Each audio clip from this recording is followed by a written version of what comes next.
जय हिंद फ्रेंड्स, हम पढ़ रहे हैं भारत का संविधान, जिसमें हमारा टॉपिक चल रहा है नागरिकता। पिछली क्लास में हमने चर्चा की थी कि आखिर नागरिकता क्या होती है और नागरिकता से जुड़े हुए कुछ संवैधानिक प्रावधान देखे थे। आज हम इससे आगे चर्चा करने वाले हैं।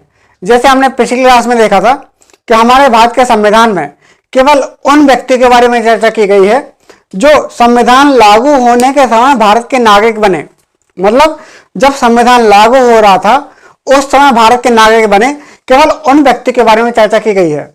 लेकिन संविधान लागू होने के बाद भारत के नागरिक कैसे बनेंगे, उनकी नागरिकता कैसे प्राप्त होगी और नागरिकता की हानि किस प्रकार से होगी, किस प्रकार से उनकी नागरिकता ली जाएगी या छीनी जाएगी, इसके बारे में हमारे भारत के संविधान में कोई चर्चा नहीं की गई है।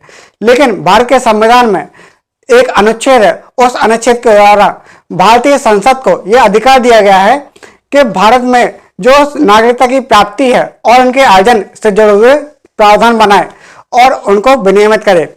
तो ये हम देखते हैं कि आखिर संसद ने इसके लिए क्या किया।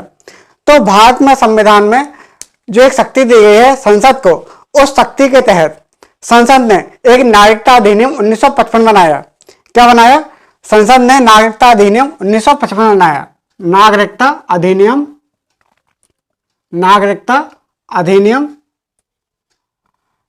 अधिनियम 1955।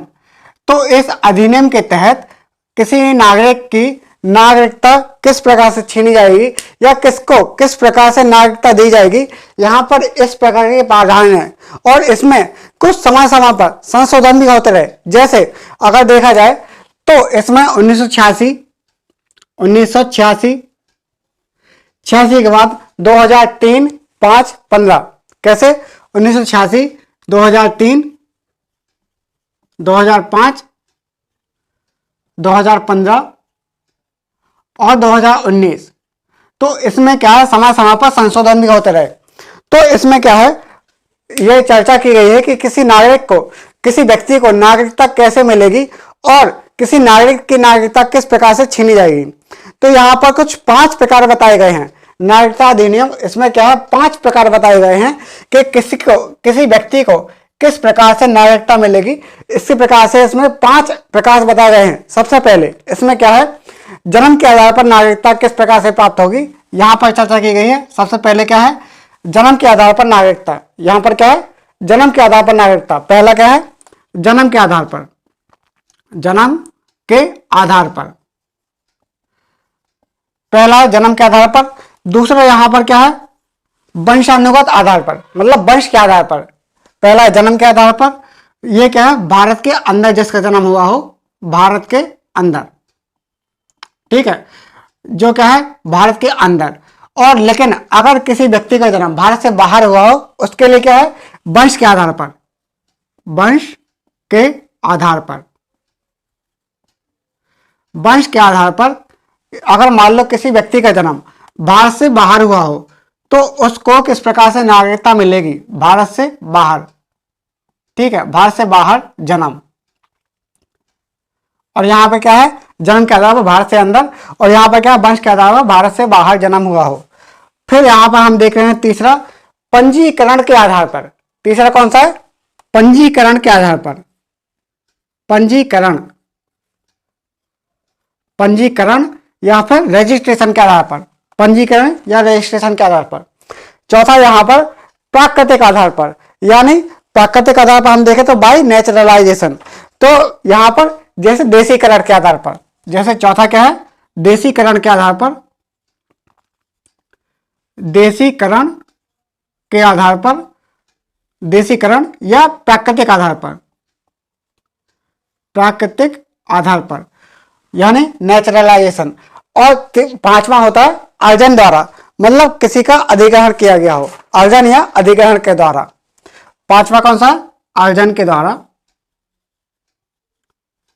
अर्जन या अधिग्रहण, अधिग्रहण के द्वारा, ठीक है। तो इस प्रकार से इसमें क्या है, 5 इसमें आधार दिए गए हैं जिसमें बताया गया है कि किसी को नागरिकता किस प्रकार से मिलेगी। तो यहाँ पर 5 प्रकार बताए गए हैं। तो सबसे पहले हम चर्चा करेंगे जन्म के आधार पर नागरिकता किस प्रकार से प्राप्त होगी। तो यहाँ पर हम पहले हेडिंग डाल लीजिए, यहाँ पर थोड़ा लिख लीजिए 5 आधार। वैसे लिख लीजिए, 5 आधार लिख लीजिए, या फिर इसको लिखिए नागरिकता अधिनियम 1955 है, उसमें लिख लीजिए नागरिकता अधिनियम 1955, जिसमें 1986 नागरिकता अधिनियम 1955, जिसमें 1986, 2003, 2005 कमा लगाते रहे ना, 2015 और 2019 इसमें संशोधन भी होते रहे, जिसमें 1986, 2003, 2005, 2015 और 2019 में संशोधन किए गए, जो नागरिकता का निर्धारण करते हैं, जो नागरिकता का निर्धारण करते हैं। ठीक है, अब यहां पर अगर हम देखा जाए तो यहां पर पहला इसमें है 5 आधार, तो 5 आधार लिख लीजिए, जैसे जन्म के आधार पर नागरिकता, वंश के आधार पर नागरिकता, पंजीकरण के आधार पर नागरिकता, देशीकरण या प्राकृतिक आधार पर नागरिकता किस प्रकार से प्राप्त होगी, और अर्जन के द्वारा या अधिग्रहण के द्वारा किसी को नागरिकता किस प्रकार से प्राप्त होगी। तो यहां पर हम 5 आधार लिख लेंगे। ठीक है, अब इसके बाद हम अगर हेडिंग डालते हैं, पहला जन्म के आधार पर नागरिकता, हेडिंग डाल लीजिए जन्म के आधार पर नागरिकता, तो हेडिंग डाल लीजिए जन्म के आधार पर नागरिकता। ठीक है, तो यहां पर हेडिंग डालेंगे जन्म के आधार पर नागरिकता। अब ये किस प्रकार से प्राप्त होगी, हम इस पर चर्चा करते हैं कि किसी व्यक्ति को जन्म के आधार पर किस प्रकार से नागरिकता प्राप्त होगी, तो हम वो देख लेते हैं। यदि किसी व्यक्ति का जन्म, यहां पर क्या है, किसी का जन्म भारत के अंदर हुआ है, मतलब जन्म के आधार पर नागरिकता देखें तो बाय बर्थ, पहला क्या है, जन्म के आधार पर, पहला है जन्म के आधार पर, जन्म के आधार पर, जन्म के आधार पर। यहां पर क्या, सबसे पहले खास बात कि जन्म कहां हुआ हो, भारत के अंदर हुआ हो। यहां पर जन्म भारत के अंदर, जन्म भारत के अंदर, भारत के अंदर, जन्म कहां पर हुआ हो, भारत के अंदर हो, यहां पर भारत का जन्म हुआ हो। ठीक है, और दूसरी बात यहां पर क्या है कि अगर सबसे पहले यह क्या है, जन्म के आधार पर, मतलब बाय बर्थ, बाय बर्थ। ठीक है, तो बाय बर्थ, तो यहां पर अगर देखा जाए तो यहां पर कुछ प्रावधान दिए गए हैं कि सबसे पहले तो यहां पर खास बात वो याद रखना है कि यहां पर सबसे पहले कि भारत का, यहां पर व्यक्ति का जन्म भारत के अंदर हुआ हो। ठीक है, और यहां पर कुछ 3 प्रावधान दिए गए हैं। सबसे पहले यहां पर कहा गया है कि यदि व्यक्ति का जन्म 26 जनवरी 1950, 26 जनवरी 1950, 26 जनवरी 1950, यदि किसी व्यक्ति का जन्म 26 जनवरी 1950 से 26 जनवरी 1950 से 1 जुलाई 1987 के बीच हुआ हो, मतलब 1 जुलाई 1987 के बीच में हुआ हो। यदि किसी व्यक्ति का जन्म 26 जनवरी 1950 से 1 जुलाई 1987 के पहले हुआ हो, मतलब कब, 1 जुलाई 1987 मतलब 30 जून 1987, यदि 30 जून 1987 तक हो गया हो तो उसको नागरिकता दी जाएगी। यदि उसके माता पिता की नागरिकता किसी भी कहाँ की भी हो, मतलब किसी भी देश की नागरिकता हो, लेकिन अगर व्यक्ति का जन्म इस समय पीरियड में 26 जनवरी 1950 से 1 जुलाई 1987 के बीच में होता है भारत में, तो उसको नागरिकता दी जाएगी, भले ही उसके माता पिता की नागरिकता कुछ भी हो, चाहे वो कहीं के भी नागरिक हो, उनको भारत में नागरिकता दी जाएगी। तो यहाँ पर पहला प्रावधान था। अब यहाँ पर अगर दूसरा प्रावधान देखें, दूसरा प्रावधान, ये दूसरा प्रावधान है। दूसरा प्रावधान क्या बोलता है कि अगर किसी व्यक्ति का जन्म, दूसरा प्रावधान बोलता है कि अगर किसी व्यक्ति का जन्म 1 जुलाई 1987, अगर किसी व्यक्ति का जन्म 1 जुलाई 1987 से 1 जुलाई 1987 से 3/12/2004 यानी 3 दिसंबर 2004 के पहले, 3 दिसंबर 2004, 3 दिसंबर 2004 के पहले अगर जन्म हुआ हो, 3 दिसंबर 2004 के पहले यानी कब, 2 दिसंबर 2004, अगर 2 दिसंबर 2004 तक अगर जन्म हो गया हो, यहां भी तक, और इससे पहले से पहले। ठीक है, यहां पर क्या है 3 दिसंबर 2004 से पहले पहले या 2 दिसंबर 2004 तक अगर किसी व्यक्ति का जन्म भारत में हुआ है तो यहां पर एक खास बात रखनी है कि अगर इनके बीच में अगर जन्म हुआ है तो वही व्यक्ति यहां पर नागरिक होगा जो यदि जन्म के समय माता पिता में से कोई एक भारत का नागरिक हो। यहां पर क्या होगा कि अगर किसी व्यक्ति का जन्म इस समय पीरियड में, इस समय काल में अगर होता है तो भारत का नागरिक कहा जाएगा यदि जन्म के समय माता पिता में से कोई एक, माता या पिता इनमें से कोई एक यहां पर भारत का नागरिक हो। यदि जन्म के समय माता पिता में से कोई एक भारत का नागरिक।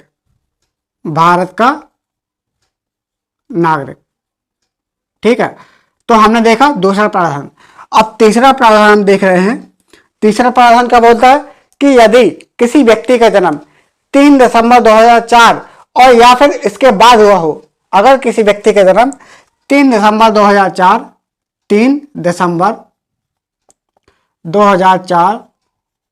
या इसके बाद हुआ हो, अगर किसी व्यक्ति का जन्म 3 दिसंबर 2004 या इसके बाद हुआ हो तो वही व्यक्ति यहां पर नागरिक होगा। यदि माता पिता दोनों, यदि माता और पिता दोनों, माता व पिता दोनों नागरिक हों, दोनों भारत के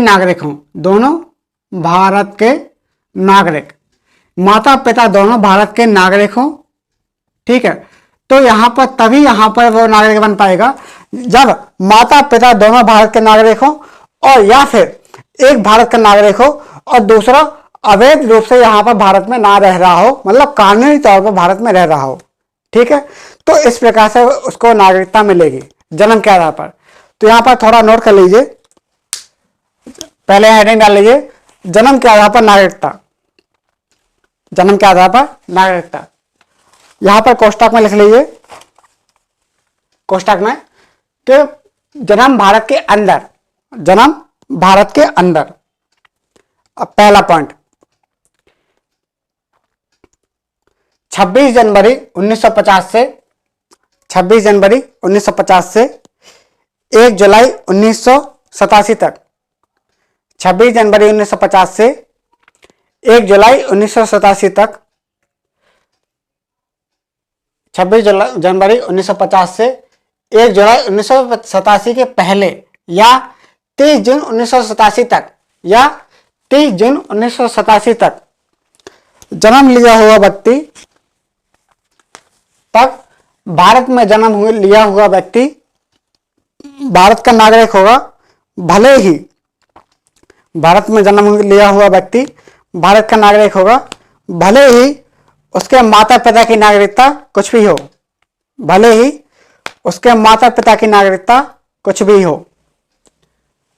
26 जनवरी 1950 से 1 जुलाई 1987 के पहले या फिर 30 जून 1987 तक जन्म लिया हुआ व्यक्ति भारत का नागरिक होगा, भले ही उसके माता पिता की नागरिकता कुछ भी हो। अब दूसरा पॉइंट लिख लिए, 1 जुलाई 1987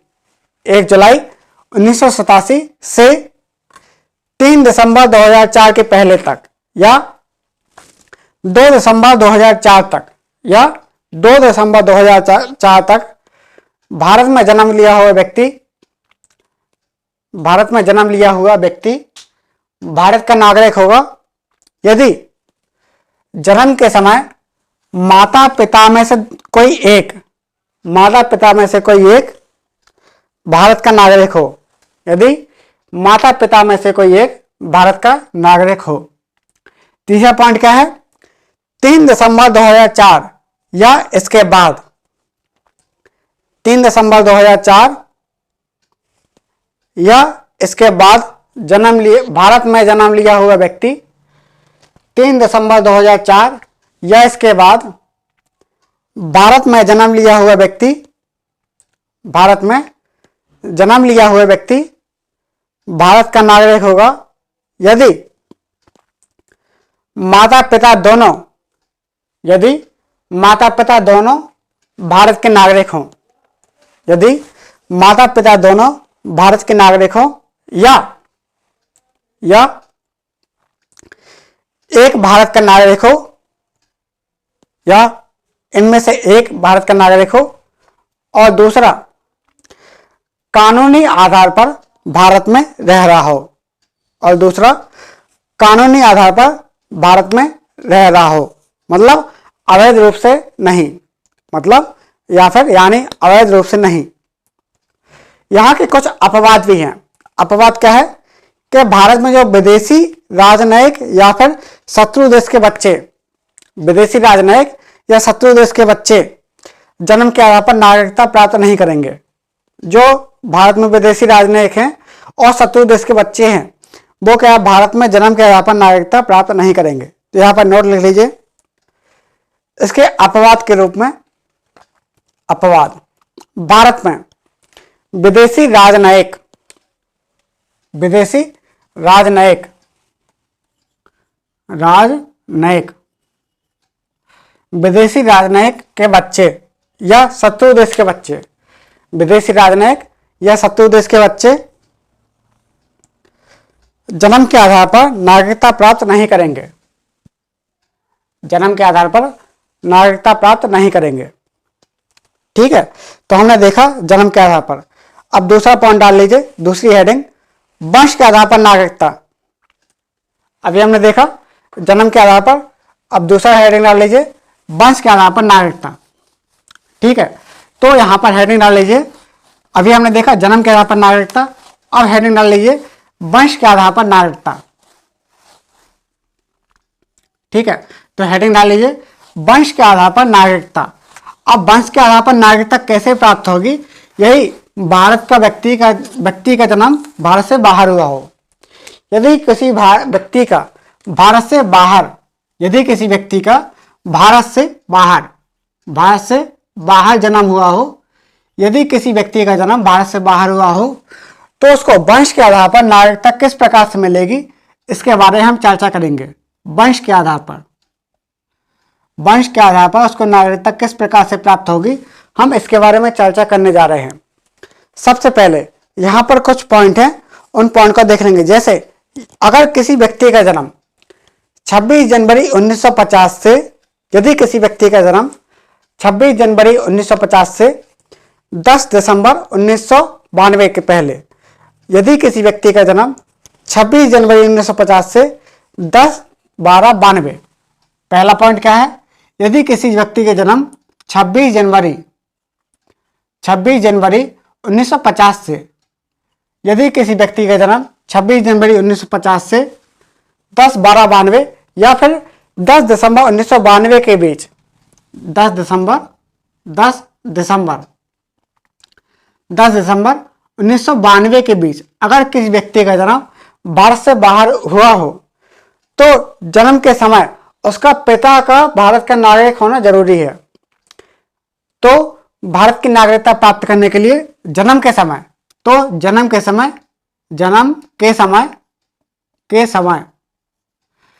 पिता का, यहां पर क्या है, पिता भारत का नागरिक हो, तभी उसको वो उसकी नागरिकता मिलेगी, तभी उसको भारत की नागरिकता मिलेगी। यदि जन्म के समय पिता भारत का नागरिक हो, भारत का नागरिक, मतलब अगर किसी व्यक्ति का जन्म 26 जनवरी 1950 से 10 दिसंबर 1992 के बीच में हुआ हो, तो जन्म के समय तो उसको भारत की नागरिकता तभी दी जाएगी यदि जन्म के समय पिता भारत का नागरिक हो, यदि पिता भारत का नागरिक हो। तो हमने क्या है, पहला पॉइंट देखा। अब इसमें दूसरा पॉइंट क्या है कि अगर किसी व्यक्ति का जन्म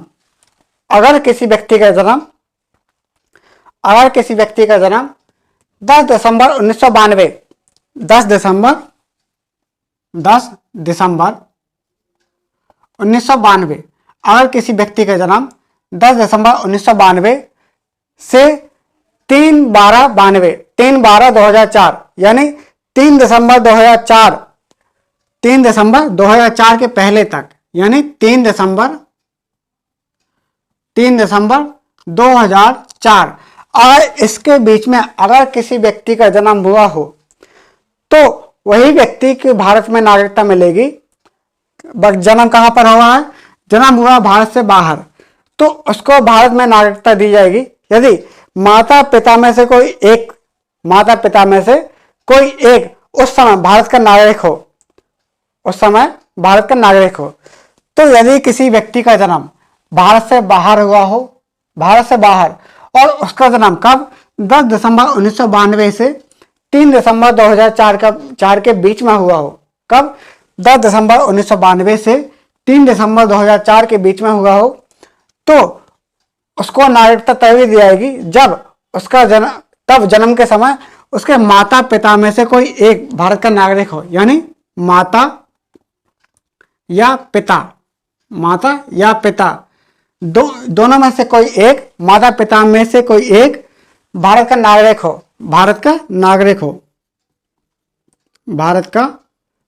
हो। ठीक है, तो क्या है, उसको नागरिकता दी जाएगी वंश के आधार पर। लेकिन अगर तीसरा पॉइंट देखें तो यहां पर क्या है?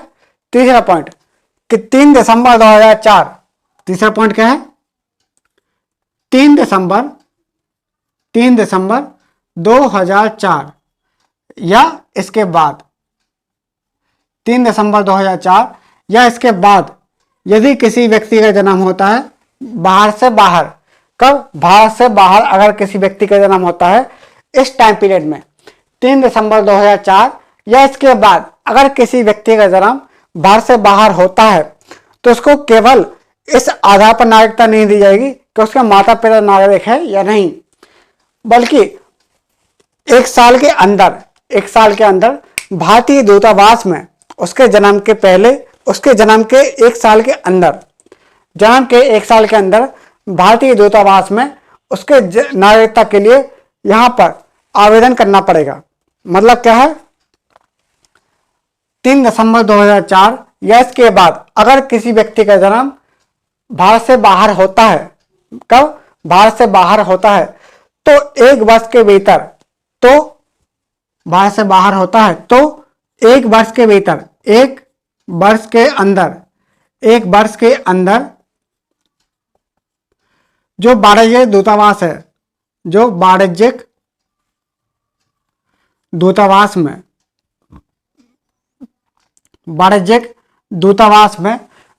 दूतावास में इसके जन्म का पंजीकरण करवाना पड़ेगा। तब एक वर्ष के अंदर जो वाणिज्यिक दूतावास होता है भारत का, उसमें पंजीकरण करवाना पड़ेगा।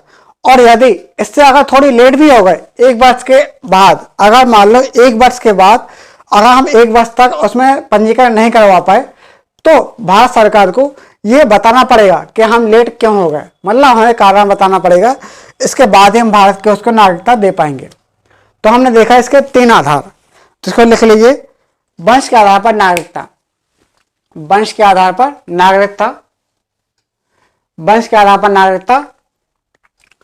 कोष्टक में लिख लीजिए। जन्म भारत से बाहर, जन्म कहां हुआ हो? भारत से बाहर। पहला पॉइंट 26 जनवरी 1950 से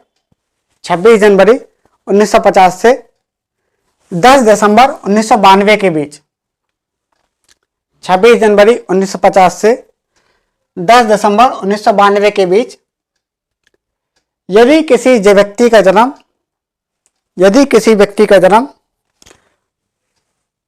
26 जनवरी 1950 से 10 दिसंबर 1992 के बीच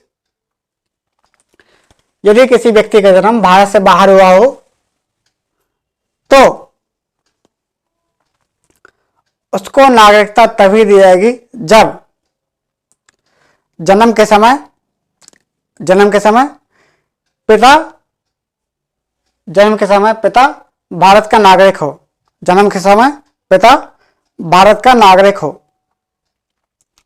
दूसरा पॉइंट लिख लीजिए इसी में कि 10 दिसंबर 1992 से 3 दिसंबर 2004 के बीच, 10 दिसंबर 1992 से 3 दिसंबर 2004 के बीच जन्म लिया हुआ व्यक्ति भारत का नागरिक होगा। जन्म कहां पे? भारत से बाहर हो रहा हो तो जन्म लिया हुआ व्यक्ति भारत का नागरिक होगा यदि जन्म के समय माता पिता में से कोई एक भारत का नागरिक हो। यदि जन्म के समय माता पिता में से कोई एक भारत का नागरिक हो। जन्म के समय माता पिता में से कोई एक भारत का नागरिक हो। अब तीसरा लिख लीजिए कि 3 दिसंबर 2004 या इसके बाद, 3 दिसंबर 2004 या इसके बाद यदि किसी व्यक्ति का जन्म भारत से बाहर होता है, यदि किसी व्यक्ति का जन्म भारत से बाहर होता है तो उसे वंशानुगत आधार पर नागरिकता प्राप्त नहीं होगी। तो वंशानुगत आधार पर उसे नागरिकता प्राप्त नहीं होगी। यदि उसके माता पिता ने एक वर्ष के भीतर, यदि उसके माता पिता ने एक वर्ष के भीतर उसके जन्म का पंजीकरण ना करवा लिया हो। कहां पर? भारतीय दूतावास में। एक वर्ष के भीतर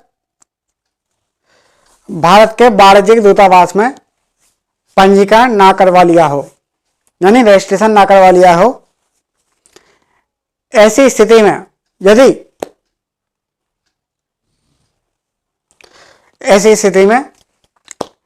स्थिति में माता पिता को यह लिखकर देना पड़ेगा, ऐसी स्थिति में माता पिता को यह लिखकर देना पड़ेगा कि जन्म लिया हुआ बच्चा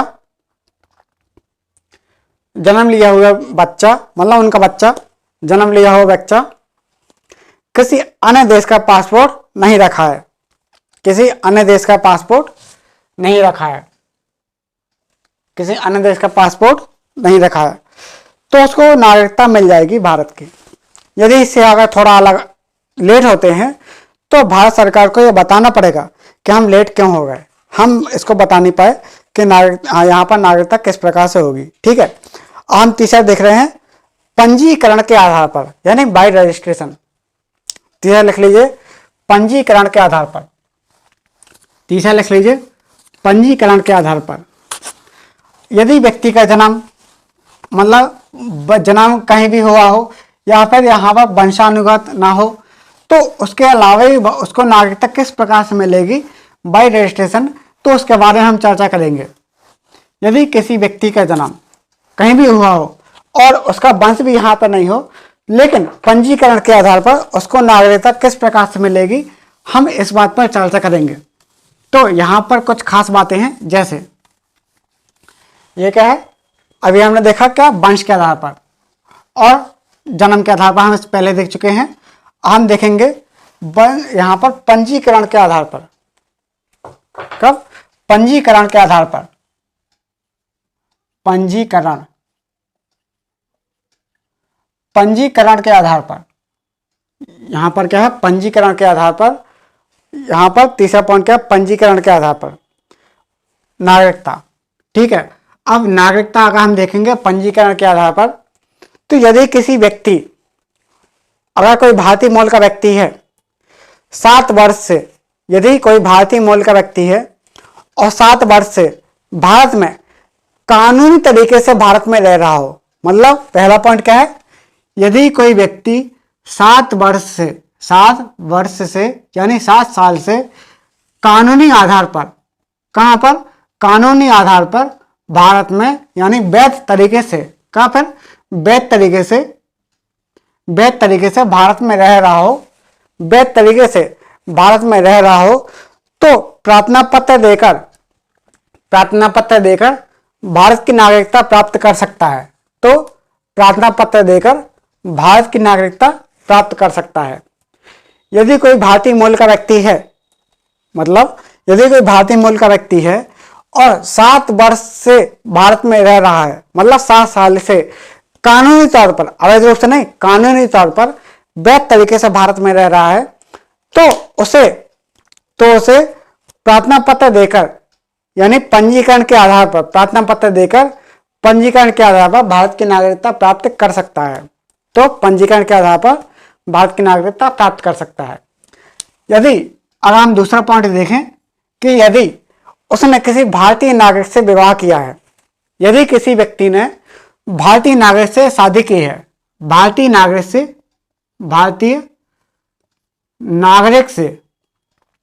यदि किसी व्यक्ति ने भारतीय नागरिक से विवाह किया है, से विवाह या फिर विवाह या शादी की है, यदि उसने किसी व्यक्ति ने किसी भारतीय नागरिक से विवाह किया है या फिर शादी की है, तो 7 साल से उसको भारत में रहना पड़ेगा, 7 साल पे भारत में रहना पड़ेगा। उसके बाद आवेदन करके पंजीकरण के आधार पर वह भारत का नागरिक बन सकता है। तो 7 वर्ष तक उसको भारत में रहना पड़ेगा, 7 वर्ष तक भारत में रहना पड़ेगा। उसके बाद वो पंजीकरण के आधार पर आवेदन करके वह भारत की नागरिकता प्राप्त कर सकता है। अब हम देख रहे हैं तीसरा पॉइंट क्या है इसका। यदि कोई अवयस्क बच्चा है, मतलब जिसकी उम्र 18 साल से कम है, यदि कोई अवयस्क बच्चा है जिसके माता पिता भारत के नागरिक हैं, यदि कोई अवयस्क बच्चा है,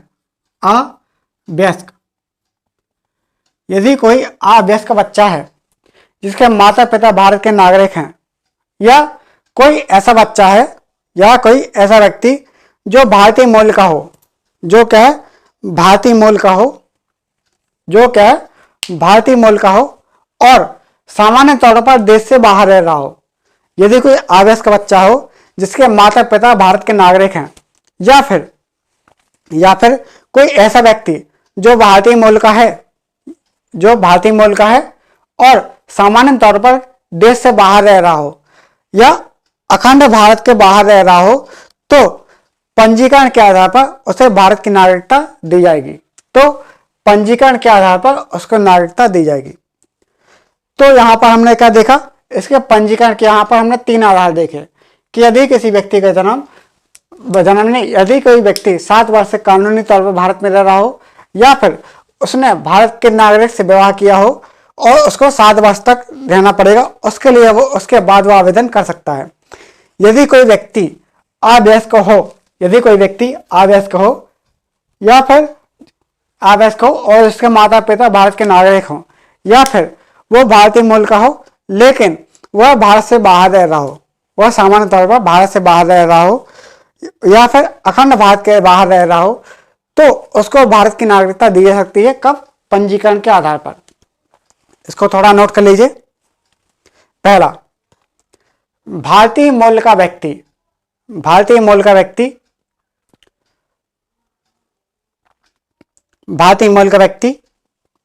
7 वर्ष से, कब?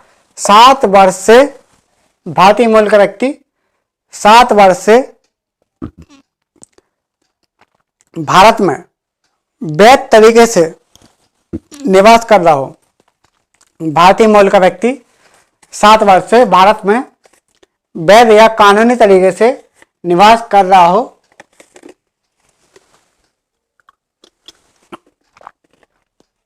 भारतीय मूल का व्यक्ति 7 वर्ष से भारत में वैध तरीके से या कानूनी आधार पर भारत में निवास कर रहा हो, तो प्रार्थना पत्र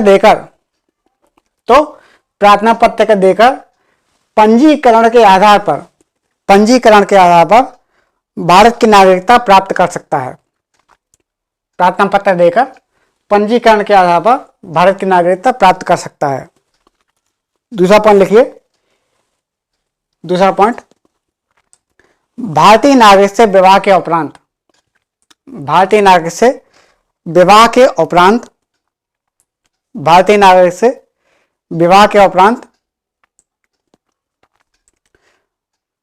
भारत आया हो।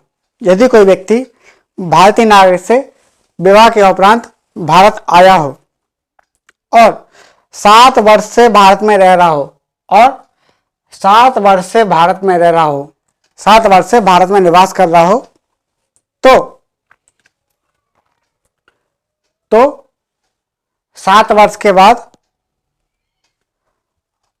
आवेदन देने पर उसको भारत की नागरिकता दी जा सकती है, भारत की नागरिकता दी जा सकती है।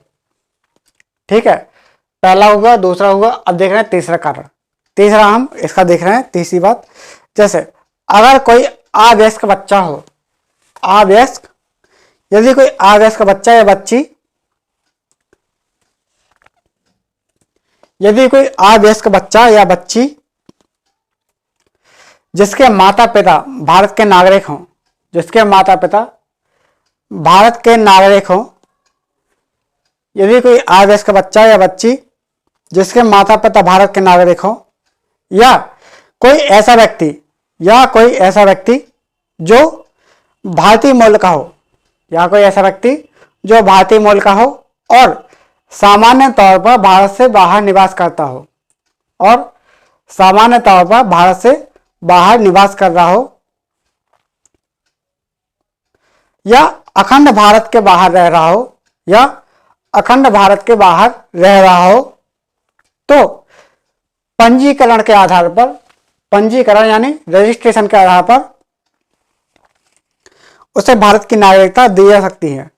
तो पंजीकरण के आधार पर उसको भारत की नागरिकता दी जा सकती है। अब तीसरा है देशीकरण के आधार पर, बाय नेचुरलाइजेशन, यानी प्राकृतिक आधार पर। अगला क्या है? देशीकरण के आधार पर। अगला पॉइंट है हमारे पास देशीकरण के आधार पर, यानी प्राकृतिक आधार पर, बाय नेचुरलाइजेशन। ठीक है, प्राकृतिक आधार पर नागरिकता। और ये किस प्रकार से मिलेगी, आइए हम देखते हैं। जैसे देशीकरण के आधार पर, देशीकरण के आधार पर या प्राकृतिक आधार पर, क्या? प्राकृतिक आधार पर, प्राकृतिक आधार पर या फिर देशीकरण के आधार पर नागरिकता, नागरिकता, प्राकृतिक आधार पर नागरिकता। अगर मान लो कोई व्यक्ति देशीकरण के आधार पर या प्राकृतिक आधार पर नागरिकता प्राप्त करना चाहता है तो उसको कैसे मिलेगी? जैसे अगर कोई व्यक्ति है भारत की भाषा, संस्कृति, यहाँ की भारत की सभ्यता आदि को जान रहा है, यहाँ की भारत की भाषा, संस्कृति आदि को समझ रहा है, और यहाँ पर यदि कोई व्यक्ति भारत के संविधान के प्रति सच्ची श्रद्धा रखता है तो उसको प्राकृतिक आधार पर यानी यहाँ पर देशीकरण के आधार पर उसको भारत की नागरिकता दी जा सकती है। तो उसको प्राकृतिक आधार पर उसको नागरिकता दी जा सकती है। यदि कोई व्यक्ति भारतीय भाषाओं का ज्ञान रख रहा हो या भारत की संस्कृति, सभ्यता आदि को समझ रहा हो, यहाँ पर उसको अपना रहा हो, भारत में रहने की इच्छा रख रहा हो, या फिर संविधान के प्रति सच्ची श्रद्धा निष्ठा रख रहा हो, तो उसको प्राकृतिक आधार पर नागरिकता दी जा सकती है। तो उसको प्राकृतिक आधार पर नागरिकता दी जा सकती है, नागरिकता प्रमाण पत्र जारी करके, नागरिकता प्रमाण पत्र जारी करके। इसकी कुछ शर्तें हैं। शर्तें कौन कौन सी हैं?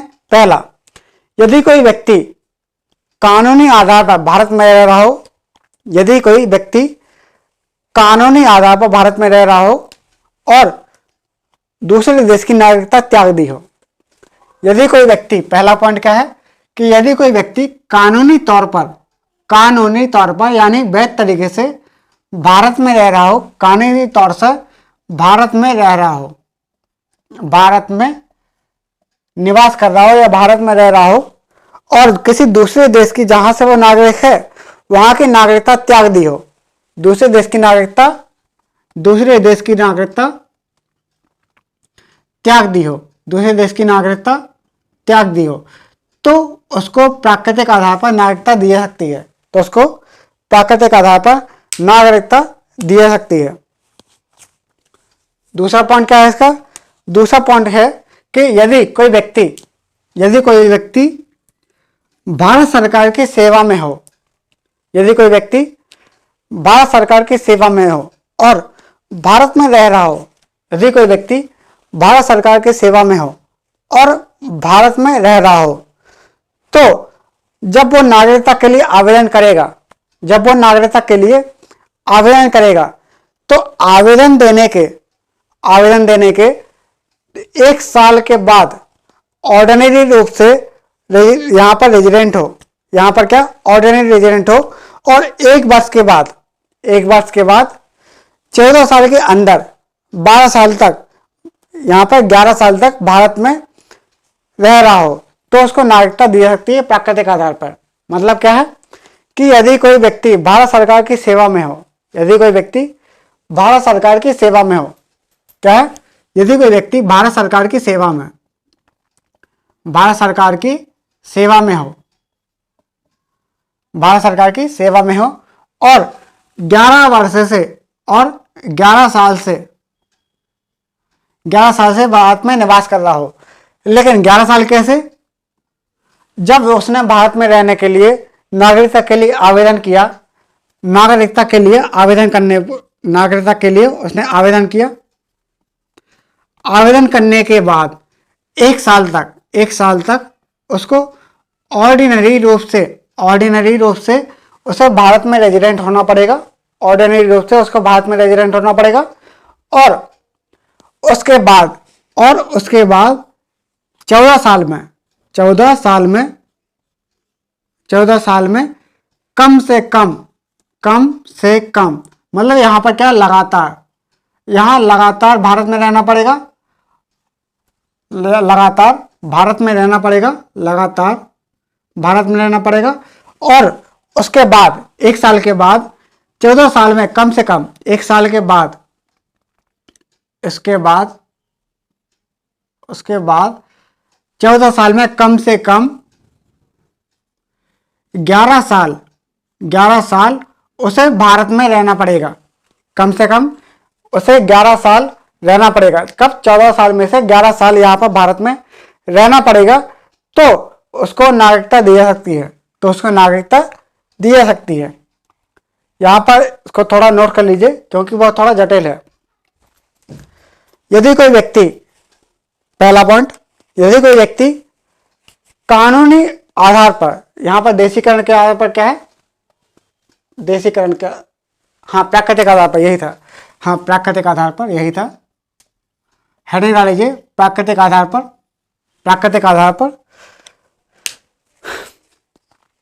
यदि कोई व्यक्ति, इसमें लिखिए थोड़ा, यदि कोई व्यक्ति भारत की सभ्यता, संस्कृति, भारत की सभ्यता, संस्कृति, भाषा आदि का ज्ञान रख रहा हो, यदि कोई व्यक्ति भारत की भाषा, संस्कृति, सभ्यता आदि का ज्ञान रख रहा हो, संविधान को स्वीकार कर रहा हो, या संविधान के प्रति श्रद्धा या निष्ठा रख रहा हो, तो नागरिकता प्रमाण पत्र जारी करके उसे नागरिकता दी जा सकती है। तो नागरिकता प्रमाण पत्र जारी करके उसको नागरिकता दी जा सकती है। इस हेतु शर्तें, इसके लिए शर्तें, इस हेतु शर्तें, पहला, यदि कोई व्यक्ति कानूनी आधार पर भारत में रह रहा हो, यदि कोई व्यक्ति कानूनी आधार पर भारत में रह रहा हो और दूसरे देश की नागरिकता त्याग दी हो, दूसरे देश की नागरिकता त्याग दी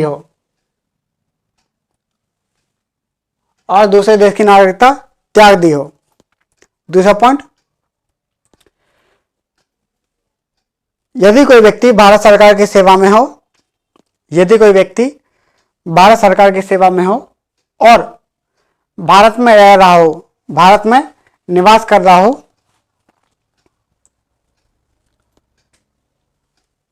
तो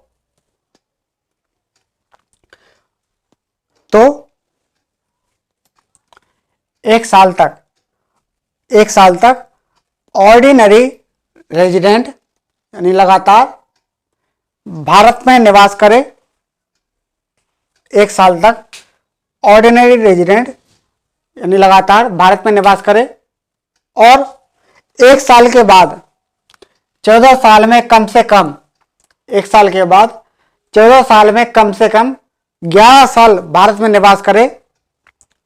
एक साल में कम से कम 11 साल, 14 साल में कम से कम 11 साल भारत में निवास करे तो उसे प्राकृतिक आधार पर आवेदन करके, प्राकृतिक आधार पर नागरिकता प्रमाण पत्र जारी करके उसको नागरिकता दी जा सकती है। अब तीसरा पॉइंट लिखिए,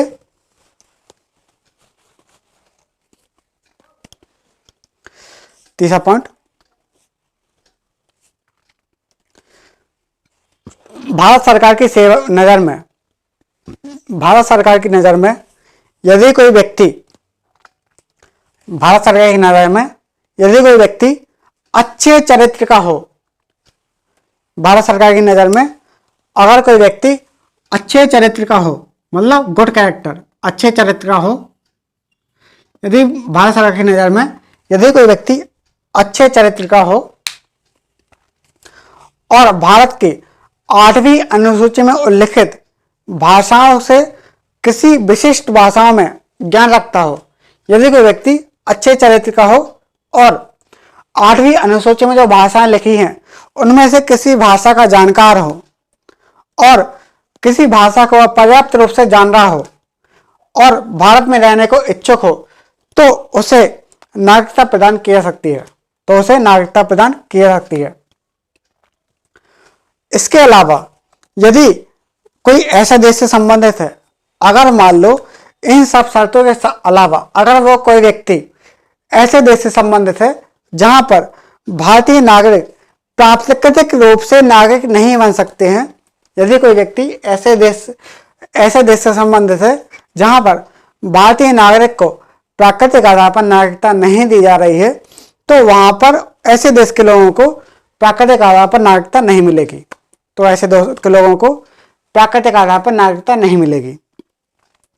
और अगर कोई व्यक्ति इन सब शर्तों के अलावा, अगर कोई व्यक्ति इन सब शर्तों के अलावा अगर कोई विशिष्ट ज्ञान रखता है, विशिष्ट सेवा से है, अगर मान लो किसी दर्शन से है, अगर मान लो किसी खास उन्नति के लिए, कोई विशेष सेवा के लिए, अगर विश्व शांति से संबंधित है, तो उसको भारत में नागरिकता दी जा सकती है, तो उसे भारत की नागरिकता दे सकती है। यदि कोई व्यक्ति विज्ञान से संबंधित हो, यदि कोई विज्ञान से संबंधित हो या फिर शांति या फिर नागरिक सेवा, यदि कोई नागरिक सेवा से संबंधित हो, विज्ञान से हो, शांति से हो, नागरिक सेवा से हो, या फिर कोई व्यक्ति दर्शन से संबंधित हो यानी फिलोसफर हो, तो उसको भारत में नागरिकता दी जा सकती है, तो उसको भारत में नागरिकता दी जा सकती है। इन सभी शर्तों के अलावा उसको नागरिकता दे सकती है। अगर वो इन शर्तों को पूरी नहीं भी करता हो तो भी उसको नागरिकता दी जा सकती है, यदि वह शांति, विज्ञान, कला या फिर कला, यहाँ पे लिख लीजिए कला, शांति, नागरिक सेवा, दर्शन आदि का बहुत अच्छा ज्ञाता हो तो उसको नागरिकता दी जा सकती है। तो यहाँ पे लिखिए चौथा पॉइंट। तीसरा पॉइंट लिखिए कि भारत सरकार की नज़र में यदि कोई व्यक्ति अच्छे चरित्र का हो और भारतीय संविधान में उल्लिखित 8वीं अनुसूची में दी गई भाषाओं का अच्छा ज्ञान रखता हो, 8वीं अनुसूची में दी गई भाषाओं में से किसी एक भाषा का भी अच्छे से ज्ञान रखता हो,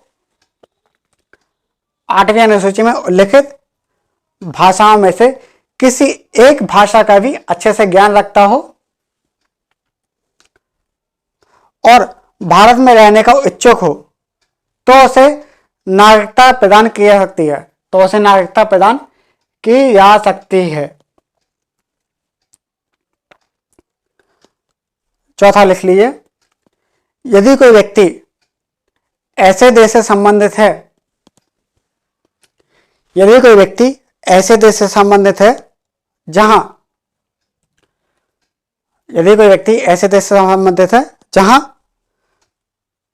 भारतीय नागरिक प्राकृतिक रूप से नागरिक नहीं बन सकते, जहां भारतीय नागरिक प्राकृतिक रूप से नागरिक नहीं बन सकते, ऐसे देश के व्यक्तियों को नागरिकता नहीं दी जाएगी। ऐसे देश के व्यक्तियों को नागरिकता नहीं दी जाएगी। मतलब जहां पर प्राकृतिक रूप से नागरिक नहीं बन सकते हैं, मतलब वहां पे प्रतिबंध लगाया जाएगा भारतीयों के लिए, तो वहां के लोगों को नागरिकता हम क्यों देंगे, क्यों देंगे वहां के लोगों को। अब अगला पॉइंट लिख लीजिए, यदि कोई व्यक्ति विशेष सेवा, यदि कोई व्यक्ति विशेष सेवा, विज्ञान, यदि कोई व्यक्ति विशेष सेवा, विज्ञान, साहित्य, यदि कोई व्यक्ति विशेष सेवा, विज्ञान, साहित्य,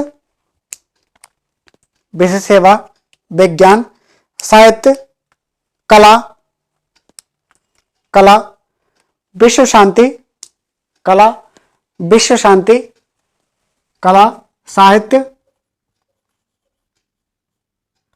साहित्य, कला, विश्व शांति,